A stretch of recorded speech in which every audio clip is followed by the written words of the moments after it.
The Crusades were a series of military campaigns organized by popes and Christian Western powers to take Jerusalem and the Holy Land back from Muslim control and then defend those gains. There were 8 major official crusades between 1095 and 1270, as well as many more unofficial ones. Although there were many crusades, none would be as successful as the first, and by 1291 the Crusader-created states in the Middle East were absorbed into the Mamluk Sultanate. The idea of crusading was applied more successfully, for Christians, to other regions, notably in the Baltic against European pagans and in the Iberian Peninsula against the Muslim Moors. Involving emperors, kings, and Europe's nobility, as well as thousands of knights and more humble warriors, the Crusades would have tremendous consequences for all involved. The effects, besides the obvious death, ruined lives, destruction and wasted resources, ranged from the collapse of the Byzantine Empire to a souring of relations and intolerance between religions and peoples in the East and West which still blights governments and societies today. Causes and motivations. The 11th century First Crusade, 1095 to 1102, set a precedent for the heady mix of politics, religion, and violence that would drive all the future campaigns. The Byzantine Emperor Alexios I, r. 1081 to 1118, saw an opportunity to gain Western military aid in defeating the Muslim Seljuks who were eating away at his empire in Asia Minor. When the Seljuks took over Jerusalem, from their fellow Muslims, not the Christians who had lost the city centuries earlier, in 1087, this provided the catalyst to mobilize Western Christians into action. Pope Urban II, r. 1088 to 1099, responded to this call for help, motivated by a desire to strengthen the papacy and milk the prestige to become the undisputed head of the whole Christian Church including the Orthodox East. Taking back the holy city of Jerusalem and such sites as the Holy Sepulchre, considered the tomb of Jesus Christ, after 4 centuries of Muslim control would be a real coup.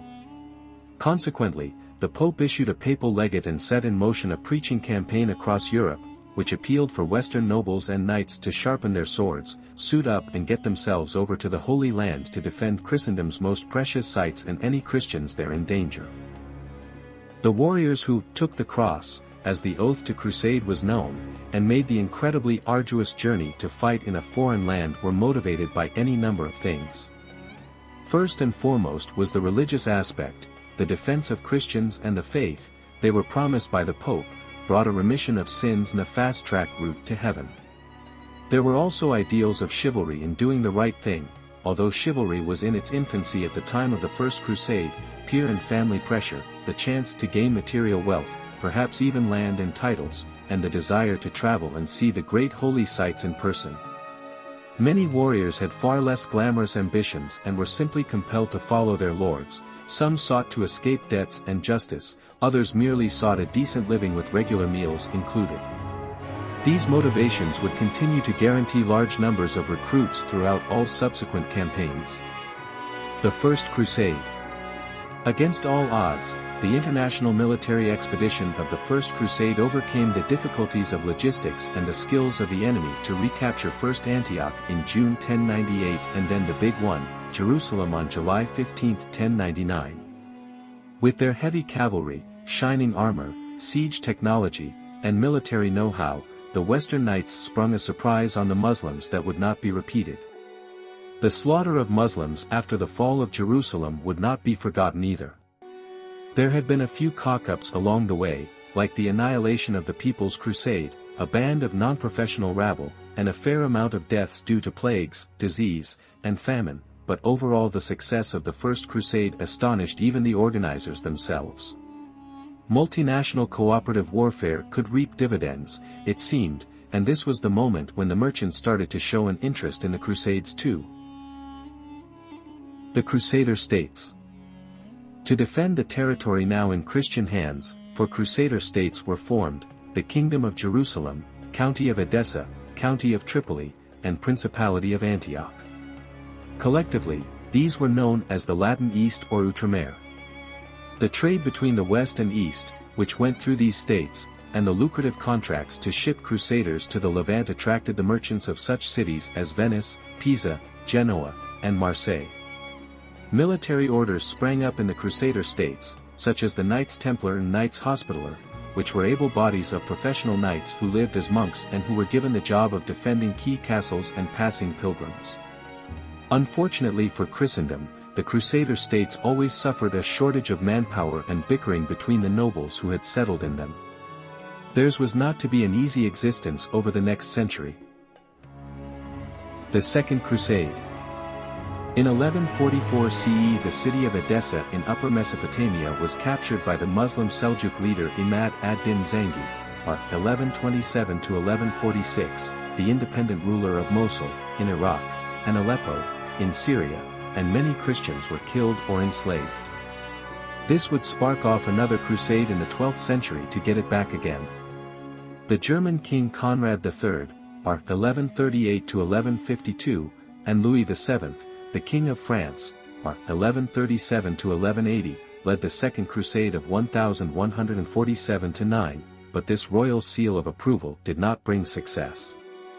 Zengi's death only brought an even more determined figure on the scene, his successor Nur ad-Din, sometimes also given as Nur al-Din, or 1146–1174, who sought to bind the Muslim world together in a holy war against the Christians in the Levant. Two big defeats at the hands of the Seljuks in 1147 and 1148 knocked the stuffing out of the Crusader armies, and their last-ditch attempt to salvage something honorable from the campaign, a siege of Damascus in June 1148, was another miserable failure. The next year Nur ad-Din captured Antioch, and the county of Edessa ceased to exist by 1150. The Reconquista. In 1147, the Second Crusaders had stopped off at Lisbon en route to the east to assist King Alfonso Henriques of Portugal, or 1139–1185, capture that city from the Muslims. This was part of the ongoing rise of the northern Christian statelets in Iberia who were eager to push the Muslim Moors out of southern Spain, the so-called Reconquista, the Reconquest, although the Muslims had been there since the early 8th century. The popes were more than happy to support this campaign and widen the idea of crusading to include the Moors as yet another enemy of the West. The same spiritual benefits were offered to those who fought in the Middle East or Iberia. The Spanish and Portuguese nobility were also keen to have the backing of a higher authority and the manpower and financial resources it promised. New local military orders sprang up, and the campaigns were remarkably successful so that only Granada remained in Muslim hands after the mid-13th century. The Northern Crusades. A third arena for the Crusades, again backed by the popes and wider church infrastructure, was the Baltic and those areas bordering German territories which continued to be pagan. The Northern Crusades of the 12th to 15th century were first conducted by a Saxon army led by German and Danish nobles who selected the pagan Wends, aka Western Slavs, as their target in 1147. This was a whole new facet of crusading, the active conversion of non-Christians as opposed to liberating territory held by infidels. The Crusades would continue thereafter, largely conducted by the military order of Teutonic Knights who called upon knights from across Europe to help them. The order in effect carved out its own state in Prussia and then moved on to what is today Lithuania and Estonia. Quite often brutally converting pagans and probably more motivated by land and wealth acquisition than anything else, the Crusades were so successful in their aims that the Teutonic Knights did themselves out of a job and, by the end of the 14th century, had to focus instead, and with much more meager results, on the Poles, Ottoman Turks, and Russians. The Third Crusade. Back in the Middle East, the fate of the three remaining Crusader states was becoming even more precarious. The new star Muslim leader, Saladin, the Sultan of Egypt and Syria, or 1174–1193, won a great victory against a Latin East army at the Battle of Hattin in 1187 CE and then immediately took Jerusalem. These events would bring on the Third Crusade, 1189–1192. Perhaps the most glamorous of all the campaigns, this time there were two Western kings and an emperor in command, hence its other name of the King's Crusade. The three big names were Frederick I Barbarossa, King of Germany and Holy Roman Emperor, or 1152–1190, Philip II of France, or 1180–1223, and Richard I the Lion-Hearted, of England, Art 1189 to 1199. Despite the royal pedigree, things got off to the worst possible start for the Crusaders when Frederick drowned in a river on his way to the Holy Land in June 1190. Richard's presence did finally end the siege of Acre in the Christians' favor in July 1191, after the English king had already caused a stir by capturing Cyprus en route. Marching towards Jaffa, the Christian army scored another victory at the Battle of Arsuf in September 1191, but by the time the force got to Jerusalem, it was felt they could not take the city, and even if they did, the still largely intact army of Saladin would almost certainly and immediately take it back again. The end result of the Third Crusade was a mere consolation prize, a treaty which allowed Christian pilgrims to travel to the Holy Land unmolested and a strip of land around Acre. Still, it was a vital foothold and one which inspired many future crusades to expand it into something rather better. Later Crusades. The subsequent Crusades were very much a story of the Christians shooting their crossbows into their own feet. The Fourth Crusade, 1202 to 1204, somehow managed to identify Constantinople, the greatest Christian city in the world, as the prime target. Papal ambitions, the financial greed of the Venetians, and a century of mutual suspicion between the east and the western parts of the former Roman Empire all created a storm of aggression that resulted in the sacking of the Byzantine Empire's capital in 1204. The empire was carved up between Venice and its allies, its riches and relics spirited away back to Europe. The Fifth Crusade, 1217 to 1221, saw a change of strategy as the Western powers identified the best way to recapture the Holy Land from the Muslims, now dominated by the Ayyubid dynasty, 1174 to 1250, was to attack the enemy's soft underbelly in Egypt first. Despite the success, after an arduous siege, of taking Damietta on the Nile in November 1219, the Westerners' lack of regard for local conditions and proper logistical support spelt their doom at the Battle of Mansoura in August 1221. The Sixth Crusade, 1228 to 1229, saw negotiation achieve what warfare had not.